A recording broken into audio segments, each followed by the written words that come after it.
Hey everyone, welcome back to the Incredible India podcast series. I am Sam. And I am Taylor.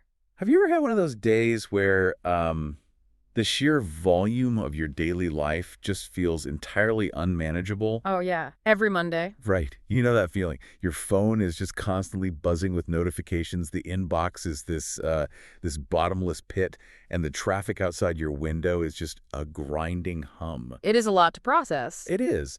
And there's probably a part of you, maybe right now as you listen to this, that just wants to drop absolutely everything and disappear into a quiet, hidden forest. Well, that urge to step away from the modern machine to find some profound stillness, it is actually deeply wired into human psychology. Really? Yeah, we all reach a threshold where the sensory input is just, it is just too much. Now, I want you to take that exact feeling of overwhelm and multiply it by a factor of 1,000,000. That is a staggering amount of overwhelm. It is. Imagine feeling that desperate need for quiet, but instead of just dealing with a demanding boss or a noisy commute, you are quite literally the most scrutinized, famous people on planet Earth. Right. You cannot even walk down a street without inciting a physical riot. Which is exactly the jumping off point for our deep dive today. It absolutely is. We are exploring the legendary Beatles Ashram, officially known as Charasi Kutia, located in Rishikesh, India. And our mission for this deep dive goes far beyond just recounting a famous chapter in music history. Yeah, we are unpacking what actually happens when the peak of global pop culture collides head-on with ancient Himalayan spirituality. Plus, we're going to dig into the environmental psychology behind this location, looking at the actual science of why nature and silence are physiologically vital for the human brain to function. And how that science played out in one of the most famous creative explosions of the 20th century. To really understand that collision, we have to start with the geography. The setting is everything here. Oh, completely. We are talking about Rishikesh. And this isn't just a place that happens to be quiet. No, it is a very specific kind of silence. Exactly. It isn't the artificial quiet of a recording studio or a luxury hotel room. It is a very ancient, heavy Himalayan silence. Yeah, picture the wind moving deliberately through these massive, towering sal trees. And beneath that, there is the constant kinetic roar of the Ganges River. That geographical placement is critical to the story. Rishikesh sits at the exact point where the Ganges emerges from the sheer verticality of the Himalayan mountains. Right, where it finally breaks out into the flat plains of northern India. Exactly. And long before any Western musicians arrived seeking refuge, Rishikesh had spent centuries cementing its reputation as a sacred spiritual landscape. Because of that specific location. Yes. In Hindu philosophy, these threshold regions, where mountains meet plains and major rivers transition, are believed to hold immense spiritual energy. Ancient scriptures are literally filled with accounts of sages retreating to these specific banks to meditate. But the truly fascinating part is that this isn't just ancient mysticism. Yeah. No, the spiritual intuition of those sages actually maps perfectly onto modern psychological research. Okay, this is the part I love. It maps onto it beautifully. This is where the field of environmental psychology comes in. Right. Modern research has repeatedly proven that natural environments trigger a profound, measurable physiological response in the human body. So it is a physical reaction, not just a mental one. Exactly. Certain landscapes, specifically dense forests, flowing rivers, and dramatic mountains, are scientifically classified as restorative environments. Wait, so a restorative environment isn't just a poetic term for a nice view. It is an actual clinical classification. Absolutely it is. When a human being is placed in a true restorative environment, the body initiates a parasympathetic nervous system response. Meaning the stress drops. Literally. The levels of cortisol and other stress hormones in the bloodstream just drop. Your heart rate variability improves. And more importantly, these environments actively help the brain recover from intense mental fatigue. Think about your own cognitive load at the end of a grueling week. Right. When you spend 40 hours staring at a harsh screen, processing thousands of micro-decisions, your brain's directed attention capacity is just depleted. You feel like a sponge that has been wrung completely dry. You couldn't absorb another piece of information if you tried. And placing yourself in an environment that features the deep greens of a Himalayan forest, the constant white noise energy of the Ganges, and the expansive amphitheater of the mountains naturally heals that specific fatigue. Because Rishikesh combines all three of those potent natural elements in one concentrated area. Exactly. It creates an atmosphere that gently forces the overstimulated brain into a state of involuntary fascination and stillness. And that concept of profound mental fatigue is the perfect lens for looking at February 1968. When John Lennon, Paul McCartney, George Harrison, and Ringo Starr arrive in India. By this point, Beatlemania wasn't just a phenomenon, it was a psychological prison. Oh, totally. They were at the absolute zenith of global fame, completely redefining modern culture, but they were trapped. They were playing to screaming stadiums where the noise was so deafening they literally could not hear their own instruments. They weren't looking for a vacation, they were looking for an escape hatch. They desperately needed a restorative environment, even if that terminology didn't exist in the pop culture lexicon of the 1960s. The catalyst for this dramatic shift in scenery was Maharishi Mahesh Yogi, Right, he had recently introduced the band to the practice of transcendental meditation. and he invited them to study the technique deeply at his secluded private ashram in the forests of Rishikesh. For anyone listening who might only have a vague pop culture understanding of meditation, what is the actual mechanism of transcendental meditation? That is a great question. How does it differ from just, sitting quietly and trying not to think? That is a crucial distinction. Transcendental meditation, or TM, is specifically designed to bypass the chaotic, surface-level chatter of the mind. It utilizes the silent, internal repetition of a specific mantra. The goal isn't to forcefully push thoughts away, which usually just creates more mental friction. Right, because the harder you try not to think about an elephant, the more you think about it. Exactly. Instead, the mantra acts as a vehicle, allowing the practitioner to sink below the active thinking process into a state of deep, quiet, restful awareness. So they took these four individuals who were living at the absolute center of the world's loudest cultural hurricane and dropped them into the silent Himalayan foothills to practice sinking below their own thoughts. It is quite the visual. It really is. And the physical space they occupied during this time is so visually striking. The local name for the meditation center was Charasi Kutia. Which translates to 84 huts. Yes. And the architectural layout of Charasi Kutia is a brilliant physical manifestation of the mental state they were trying to achieve. It is entirely unique. These weren't grand, opulent palaces built for visiting celebrities. Not at all. They were small, visually humble, domed structures constructed from local stone. And they were scattered throughout the forest, specifically designed as individual meditation cells, so that students could practice their mantra repetition in total, unbroken geometric isolation. Beyond the 84 huts, the complex featured modest residential cottages, open-air lecture halls, and dirt trails that wove through the cell trees directly overlooking the Ganges Valley. What really stands out about their time there is the daily rhythm they willingly adopted. Because we have this ingrained cultural image of rock stars in the late 60s living these incredibly chaotic, nocturnal, destructive lives. Right, but life inside Charasi Kutia was remarkably structured and grounding. They stayed in those private, basic cottages, and their days followed a gentle monastic schedule. Did they actually adhere to that, though? It is hard to picture the biggest rock band on Earth just falling in line with an ashram timetable. Strangely enough, they largely embraced it. The strict routine was the antidote to the chaos they had left behind. So what did a typical day look like? Morning meditation sessions began very early. The entire community would gather to eat simple, communal, vegetarian meals. A huge change from their usual diet, I'm sure. Definitely. Then they would spend time listening to complex philosophical lectures delivered by the Maharishi. And the afternoons. The long afternoons were often left entirely open for wandering the forest trails or gathering informally with the other guests. And we have to talk about those other guests because the roster was surreal. It wasn't just the Fab Four living in isolation. No, there were other massive cultural figures of the era wandering around the same forest. Like the actress Mia Farrow. Mike Love from the Beach Boys. And the Scottish musician Donovan. The atmosphere is consistently described as a hybrid part devout spiritual monastery, part incredibly relaxed creative commune. You have the image of acoustic guitars being casually passed around under the trees in the late afternoon sun. And that specific environment, that blending of intense mental relaxation with the casually creative community, set the stage for a fascinating psychological paradox. How so? Well, they traveled across the world specifically to stop working. They went there to empty their minds and retreat from their punishing schedule. Right. But ironically, stepping away from the work led to one of the most astonishingly productive periods of their entire career. It was an absolute creative explosion.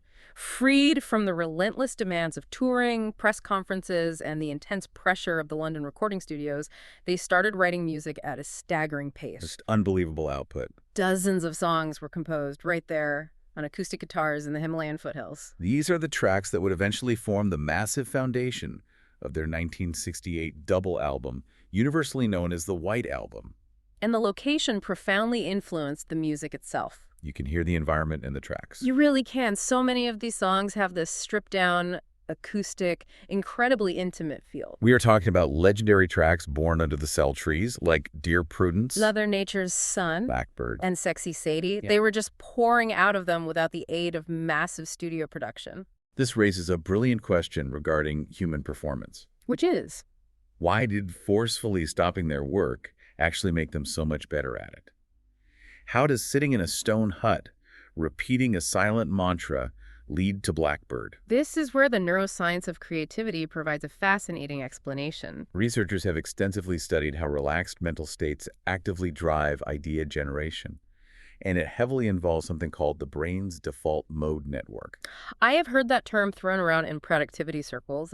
Is that the network that turns on when we are zoning out on a train or taking a shower and suddenly have a massive aha moment about a problem we have been stuck on for days? That is the exact mechanism. Okay, break that down for us. To put it simply, your brain operates on different networks depending on what you are doing. When you are highly focused on a specific task like answering a complex email, navigating traffic, or trying to force a song to sound right in a studio, your brain uses its task-positive network. Which is good for getting things done. Yes, it is highly analytical, but it is also very rigid. The default mode network, or DMN, is the interconnected system that lights up when you are not focused on the outside world. Ah, so when you finally look away from the screen. Exactly. It is the network responsible for daydreaming, accessing deep memories, and engaging in lateral imaginative thinking. So by constantly forcing ourselves to focus on tasks, we are actually suppressing the part of our brain that comes up with the most creative, out-of-the-box ideas. Precisely. When you stop obsessing over a problem and let your mind wander, your default mode network takes the wheel. It connects the dots we couldn't see when we were staring right at them. It starts quietly rummaging through your memories and experiences, connecting seemingly unrelated dots in the background. And meditation is incredibly effective at activating this network. Because it turns off the task-positive side. Right. By utilizing a mantra to quiet the task-oriented conscious mind, the Beatles were essentially supercharging their default mode networks. They weren't fighting for inspiration. No, they were creating the ideal neurological conditions for inspiration to find them. Relaxation is not the enemy of productivity. It is the ultimate creative laboratory. That reframes the entire concept of taking a break. It really does. Listening to those acoustic tracks on the White Album today, it feels like you are actually listening to the sound of four highly stressed brains finally accessing their default mode networks in the silence of the trees. But as with all utopian experiments, this one did not last indefinitely. No, it didn't. Their stay came to a somewhat abrupt conclusion. The reality of human dynamics inevitably crept into the retreat. The historical record indicates that their time in Rishikesh only lasted a matter of weeks before the internal atmosphere began to shift. Keeping to the objective historical account, we know that tensions gradually began to emerge within the camp. Disagreements arose and various rumors started circulating regarding the Maharishi and the shifting dynamic of the retreat itself. And because of this changing environment, the band members ended up packing their bags and leaving India in staggered departures, quite a bit earlier than their original itinerary had planned. While the departure may have been complicated and sudden, the lasting cultural legacy of those few weeks is completely undeniable. When you look at the macro impact, sociologists and music historians point to this exact retreat in 1968 as a monumental turning point in Western culture. It really was the moment the dam broke, wasn't it? Absolutely. Before this trip, concepts like meditation, yoga, and Eastern spirituality were incredibly niche in the Western world. Often relegated to tiny fringe countercultures. But when the most globally recognized, heavily photographed band in human history drops everything to fly to India and sit in a forest to meditate, the entire planet pays attention. The media coverage was unprecedented. In the decades that followed, Western interest in mindfulness, yoga studios, and spiritual travel expanded exponentially. Rishikesh became globally cemented as the yoga capital of the world. The Beatles played a massive, albeit perhaps unintentional, role in democratizing these ancient practices for a global audience. But the physical location of that cultural pivot point has its own dramatic story. It does. What happened to Chirasi Kutia after the cameras left and the famous musicians went back to London? Fast forward a decade or so to the early 1980s, the Maharishi's lease on that specific plot of forest land simply expired. And the ashram was completely abandoned? It was handed right back to the environment that had inspired it. And nature did not hesitate. Not at all. For decades, these incredibly significant buildings just sat empty as the dense Himalayan jungle quietly reclaimed the space. It is such a striking mental image. Thick vines wrapping around the stone domes, tree roots literally bursting through the brickwork of the residential cottages, and deep, thick layers of fallen leaves entirely covering the floors of the massive, echoing meditation halls. For a long time, it completely faded from public consciousness. The only people who saw it were adventurous travelers or dedicated fans who would occasionally hop broken fences to wander quietly through the ruins. But a place with that much historical and cultural gravity rarely stays lost forever. True. In 2015, the site experienced a major rebirth. The local forest department officially stabilized the area and reopened it to the public. Today, it is protected and classified as a heritage attraction, sitting securely within the boundaries of the Rajaji National Park. And the sensory experience of arriving there today is a journey in itself. To reach the ashram, most modern visitors approach from an area near Ramjula. This involves walking across one of those iconic sweeping suspension bridges that hang high over the rushing waters of the Ganges. As you walk across the river, you physically transition from the loud, bustling, vibrant energy of modern Indian streets into the deep, enveloping quiet of the forested national park. The paths turn to dirt, the air changes, and you eventually arrive at the gates of the compound. The contrast is immediate. The moment you step inside the perimeter, the sound of modern traffic is completely muted by the trees. You are surrounded by the calls of forest birds, and you start to see these stone meditation huts appearing through the foliage like ancient, forgotten relics. It is an incredibly surreal visual environment. It functions essentially as a vast, open-air museum. The iconic 84 huts are still standing, along with the crumbling remains of the residences and the post office. But the most visually arresting transformation has happened inside the large meditation hall. Over the years, modern artists from all over the world have come in and completely covered the decaying interior walls with these massive, vibrant, incredibly detailed murals. The visual juxtaposition there is brilliant. You have this intersection of 1960s counterculture and ancient Himalayan tradition painted on the same crumbling walls. You walk into this hall reclaimed by the jungle, and you are staring at massive, beautifully rendered portraits of John Lennon and George Harrison, surrounded by wild psychedelic symbols, geometric patterns, and traditional Sanskrit mantras. It is music history, visionary art, and ancient philosophy, all colliding in the damp air of a forest ruin. Standing in that space, surrounded by the wind and the history, it forces a moment of genuine reflection. If the most celebrated artists of a generation traveled across the world to find peace in this exact spot, the profound energy of the landscape is undeniable. And while the Beatles Ashram is an incredibly powerful draw, it is vital to recognize that it represents just one layer of the broader Rishikesh experience today. Absolutely. The entire town has evolved into this remarkable destination that seamlessly balances deep introspection with high-energy adventure, all set against breathtaking scenery. If you travel to Rishikesh, the ashram is just the beginning.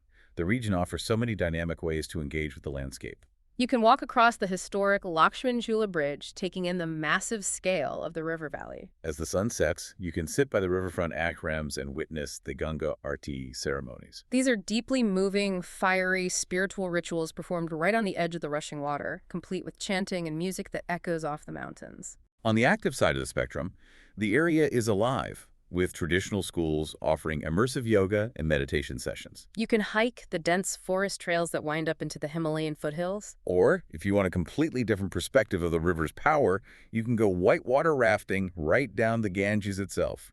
It is a destination that invites you to reflect quietly in a stone hut, but also challenges you to physically engage with the raw power of the environment. So when we pull back and look at the whole picture, Hmm. what does the story of this ashram mean for a listener today?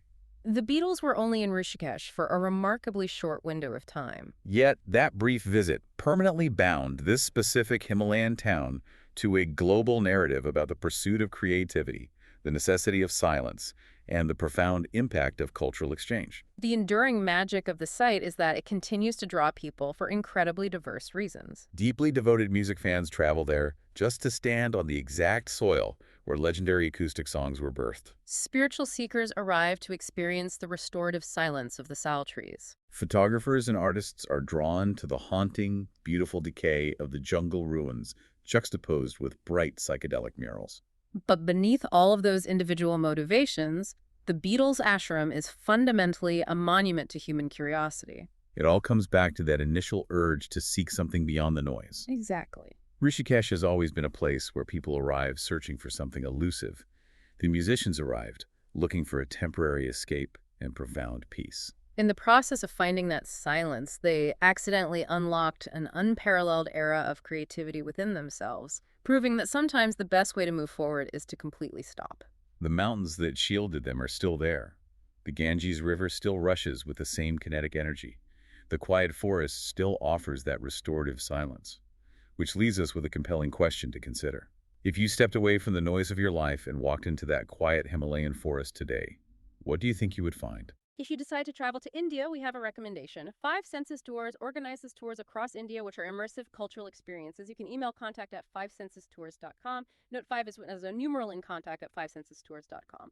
Or WhatsApp to +919 845 677 446.